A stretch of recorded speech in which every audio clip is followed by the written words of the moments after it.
ስራ ሳይቀር ጋብዘናል። አብረን እንስራ ብለናል። ባህር ለሁላችን ይሁን ብለናል። የ20 ዓመት ፍጥጫ ይቁም ብሎ መንግስታችን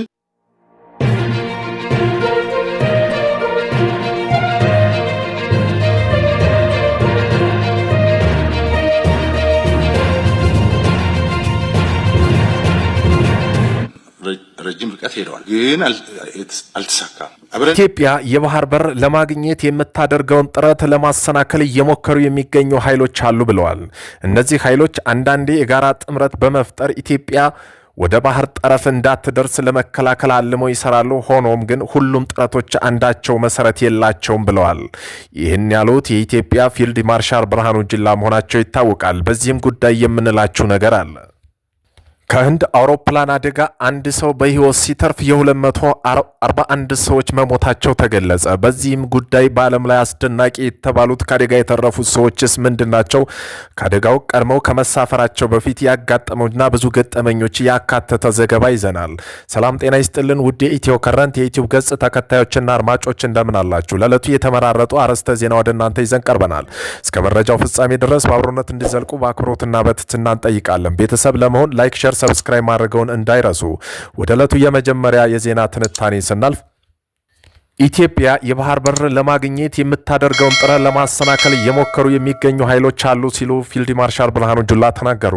እነዚህ ኃይሎች አንዳንዴ በጋራ ጥምረት በመፍጠር ኢትዮጵያ ወደ ባህር በር ጠረፍ እንዳትደርስ ለመከላከል አልመው ይሰራሉ። ሆኖም ሁሉም ጥረቶች አንዳቸው መሰረት የላቸውም ብለዋል። መከላከያ ሰራዊቱ የምስራቅ አፍሪካ ቀጠና ሰላም፣ ደህንነት በዘላቂው ለማረጋገጥ ትኩረት እየሰራ ነው።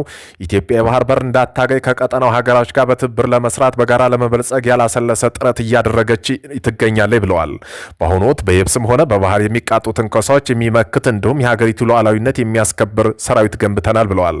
መከላከያ ሰራዊቱና የሀገሪቱ የባህር በር እንዲታገኝና ብቁ የባህር ኃይል እንዲታቋቁም ቁርጠኛ አቋም አለው ብለዋል ፊልድ ማርሻል ብርሃኑ ጁላ። ሳውዲ አረቢያ ጫት ሊያስገቡ የነበሩ በርካታ ኢትዮጵያውያን በቁጥጥር ስር መዋሏን አስታወቀች። የሳውዲ የጸጥታ አካላት ለሳውዲ የዜና አገልግሎት እንደገለጸው በአሲር ግዛት በኩል ጫት ለማስገባት የሞከሩ 14 ኢትዮጵያን ትናንትና በቁጥጥር ስር ውለዋል።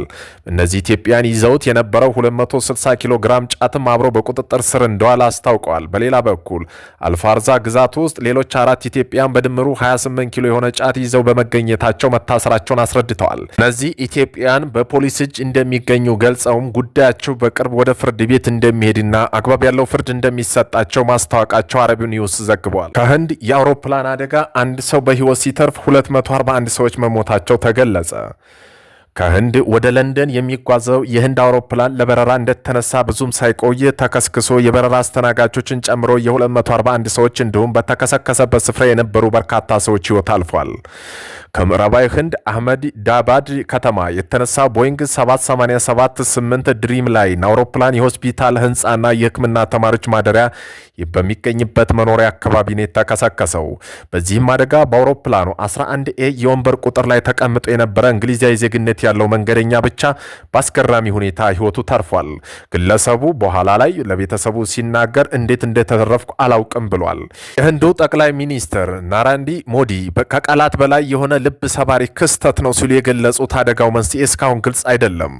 በህንድ ታሪክ በርካታ በሞቱበት በዚህ አውሮፕላን አደጋ የሞቱ ሰዎች ቁጥርም ሊጨምር እንደሚችል ባለስልጣኑ ገልጸዋል። ኤሮፍ ኢንዳ የበረራ ቁጥር AI 171 ከሳርዳር ቫልቭ ፓትርል ዓለም አቀፍ አውሮፕላን ማረፊያ የተነሳው በሀገሪቱ ሰዓት አቆጣጠር ከረፋዱ 5 ሰዓት ከ9 የነበረ ሲሆን ከ5 ሰዓት በረራ በኋላ ለንደን ከጋትሪዊክ አውሮፕላን ማረፊያ ለመድረስ ነበር። ከአውሮፕላኑ 169 ህንዳዊ፣ 53 እንግሊዛዊ፣ 7 ፖርቹጋልና 1 የካናዳ ዜጎች በአጠቃላይ 230 መንገደኞችና 12 የበረራ ቡድኖች አሳፍሮ ነበር የተነሳው።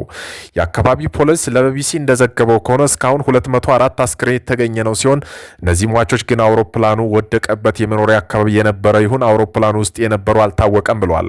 ምስሎቹ በአደጋው ስፍራ የአውሮፕላኑ ስብርባሪዎች ወዳድቀው የአውሮፕላኑ የተወሰነ አካል ህንፃው ላይ ቀርቅሮ አሳይቷል።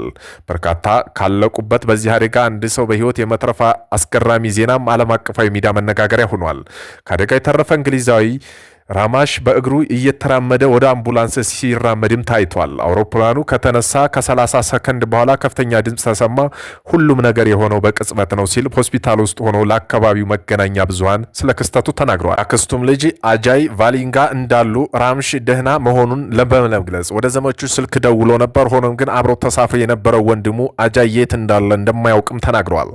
ሐሙስ ዕለት የተከሰተው ይህ አደጋ ለመጀመሪያ ጊዜ እንደ አውሮፓ አቆጣጠር በ2011 በተዋወቀው 787 ድሪምላየር አውሮፕላን በርካታ ሰዎች የሞቱበት ነው። ቦይንግ በመቀመጫው በህንድ አውሮፕላን አደጋ ምርመራ ቢሮ የሚመራው ምርመራ ለመደገፍ ዝግጁ መሆኑን ገልጿል።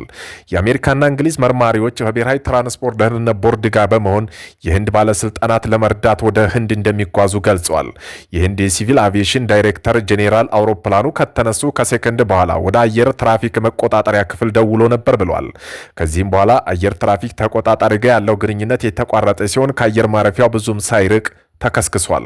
አውሮፕላኑ የተከሰከሰበት የመኖሪያ አካባቢ 10 ስፔሻላይዝድ የሚደረግባቸው ማዕከላት የያዘ የሕክምና ህንፃዎች የሚገኙበት ነው። የቢቢሲ ዘጋቢ ሳንቺን ፒቲቫ በስፍራው ትርምስ እንደሚታይና የአደጋ ጊዜ ሰራተኞች የቀሩትን ሰዎች ለማውጣት እየጣሩ እንደሆነ ገልጸዋል። የጉጅራት የጤና ኃላፊ አውሮፕላኑ የሕክምና ኮሌጅና ሲቪል ሆስፒታል የተማሪዎች ማደሪያና የሰራተኞች መኖሪያ ላይ ማረፉን አረጋግጠዋል። በዚሁ አውሮፕላን አደጋ በታምር የተረፈች ነፍስ ስነሳ በዙሪያ አስክሬኖች ነበሩ። በጣም ነበር የፈራሁት። ተነስቼ ሮጥ። ከዙሪያ አውሮፕላን ቁርጥራጮችም ነበሩ። አንድ ሰው ያዘኝና አምቡላንስ ውስጥ አስገብቶ ወደ ሆስፒታል አወጣኝ ሲል ተናግሯል። የእንግሊዝ ዜግነት ያለው ኩምራን ራሚሽ ዛሬ ጠዋት በህንድ በደረሰው አሰቃቂ የቦይንግ 788 አውሮፕላን መከስከስ አደጋ በታምር ተርፏል። በዚህም በአውሮፕላን ውስጥ ከወንድሙ ጋር ነበር። አውሮፕላኑ ከአህሙ ዳቢ ከተማ አቅራቢያ 242 ሰዎች እንዳሳፈረ በተነሳ በትንሽ ደቂቃ ውስጥ ነበር የተከሰከሰው። 11ኤ መቀመጫ ላይ የተቀመጠው ራሻሚድ ማሩ ግን ተአምር በሆነች ሁኔታ ተርፏል። ግለሰቡ ከአደጋ በኋላ በእግሩ ላይ አምቡላንስ ሲራመድ የሚያሳይ ተንቀሳቃሽ ቪዲዮ ወጥቷል።